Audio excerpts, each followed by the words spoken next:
everybody and welcome back to the Tilehurst End YouTube channel. My name is Lewis and welcome back for another weekly roundup. But before we get into the video, make sure to hit that like button and also subscribe. But let's get into it. There's only one place we can start. We kicked off our pre-season with a 2-1 home victory against Gillingham. Joao and Andy Rinomhota with the goals.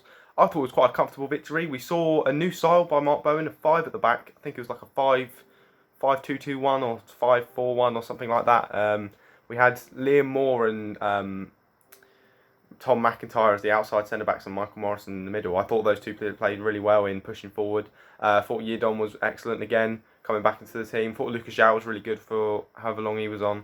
Rinomhota, it was quite different seeing him deployed a bit further forward, but clearly it worked. The second goal was amazing as well. The energy he had to run half the length of the pitch to get to that goal was really good. But overall, I was quite impressed by that victory. I thought we deserved more than 2 goals. I thought we played quite well. Gillingham didn't really cause us too many problems. He forced Luke Southwood out of forced Luke Southwood to make a save as well near the end of the game.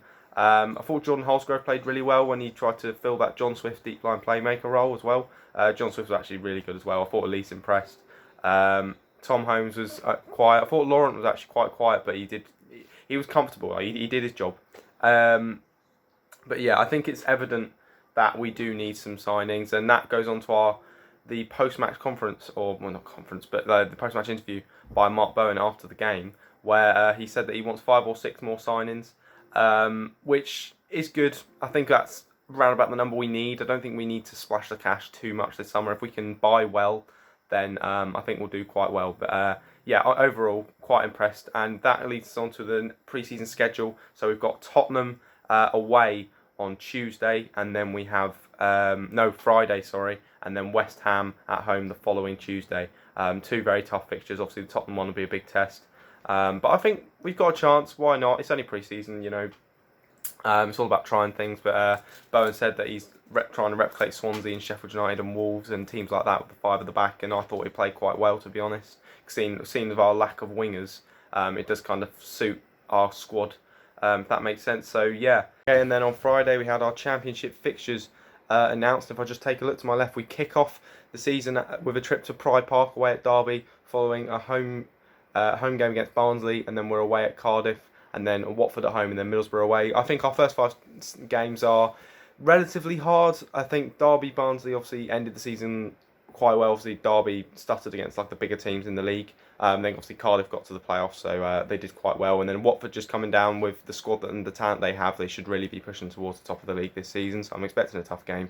And obviously we played Middlesbrough at the end of the season and we drew, or no, we lost, I think. Either way, we didn't play very well that game at all.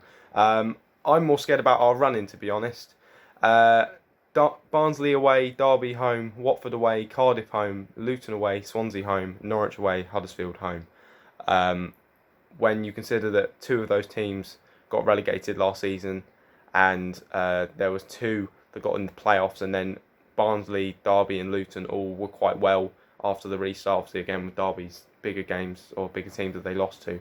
I'm actually quite nervy about that run-in, to be honest. It doesn't look quite nice, but you know, things can change. It might not be like how I think it will be at the end of the season. Obviously, hopefully not. Hopefully we'll be higher up the table, but yeah, so that's our fixtures. And then in the League Cup, we have Colchester at home, which I think is a decent first round. I think we should get through anyway, but you know, with Reading, anything can happen.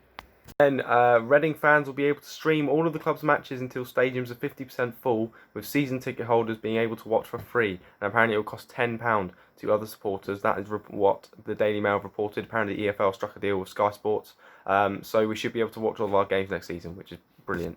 Bit of transfer news. Obviously Danny Loader has left the club, and he's now gone and signed for Porto on a 2-year deal. Honestly, I thought he'd sign a longer deal. He's going to play for their B team apparently. First Englishman to ever play for Porto as well. Obviously one of the biggest clubs in Portugal. So it's really nice to see one of our youngsters be that first player, that first English player to play for Porto. But yeah, news for a potential departure. Liam Moore might be going to Celtic for £4.5 million, reports the Daily Record, if they can't get Shane Duffy from Brighton.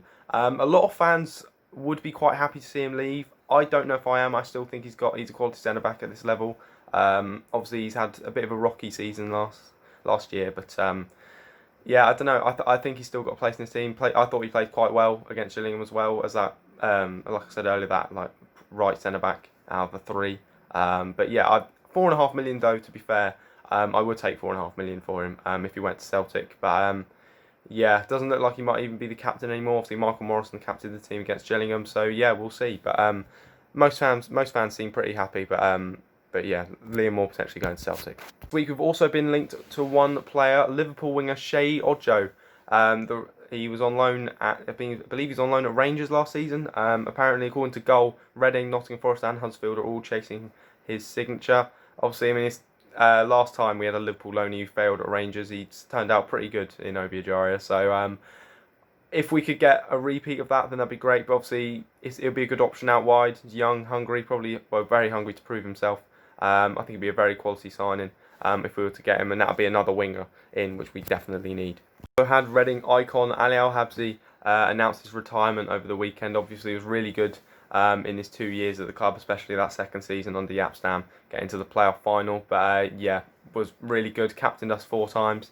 Quality shot stopper. I don't think he was really a sweeper keeper as much as Yapstam wanted him to be. I remember whenever he got the ball and he went to pass out, I was always very nervous. But yeah, we wish him the best of luck in the rest of his career. Last thing, Tom McIntyre has been called up to the Scotland under-21 squad for their UEFA under-21 qualifier against Lithuania on the 8th of September. So congratulations, Tom. That's it for this week's weekly roundup. Thank you so much for watching. Make sure to like the video and subscribe and comment down below what you thought of what we talked about on today's video. But for now, guys, see you later.